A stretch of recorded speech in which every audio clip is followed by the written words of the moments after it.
So regarding allocations, there's a lot of different ways you can allocate tokens. I'm going to show you something that a lot of teams might do, but it actually creates some really unsustainable situations for them. Like, so for example, let's say we want to do an airdrop, and we're going to change that from staking to an airdrop, right? So we've changed our token utility from, hey, lock up and we'll give you some tokens, to, hey, just participate and we'll give you tokens.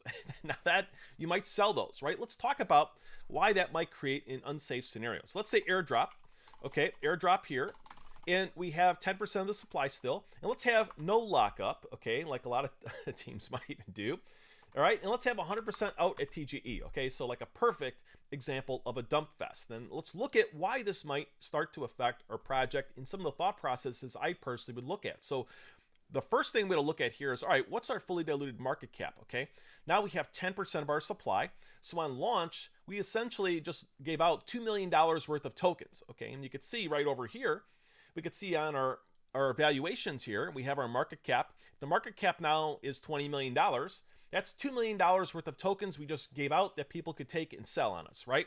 And if the market cap were to increase, and this setting, by the way, can be changed over here. So if it increased, we're able to see now the value of this allocation. This is what I personally love to look at. So if we launched and we just did a 2x, now those airdrop tokens would be worth $4 million, right?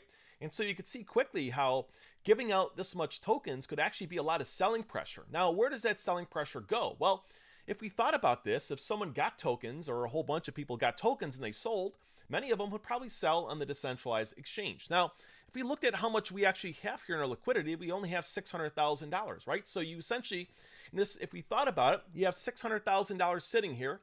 You've got all these airdrop people just raining tokens down on top of that, and that pool is supposed to absorb that, right? So what's actually happening in a liquidity pool when people are buying is they're putting their liquidity in, such as their ETH, their SOL, whatever. They put that into the pool, and then they take the tokens out, okay? When they're selling, they put tokens in, and they take the SOL or wrapped Ethereum out, and that's what causes the price to go down, right? So all these people dumping tokens into that pool, of which only has $600,000, it's going to be tough for it to absorb that. It's going to be a lot of selling pressure. That's in the beginning when the chart first starts. It's also very bad, right? We don't want to have these types of unsafe scenarios in place where we essentially reward all of our community. We try and do a good thing, but we end up getting destroyed as a result of it. So whenever you're looking at these allocations, this is the one mindset I want you to apply. Thinking about the valuation, multiplying that times the allocation percentage, that gives you the value. You can also just look at this chart right here. Just ask yourself, is that too much to give out? If they sell this, will it destroy us? That's literally the only question you have to ask, right? And so especially if that comes out right away. And as you can see here in this emissions chart, we can see that there is no vesting period in our airdrop, right? There's nothing here.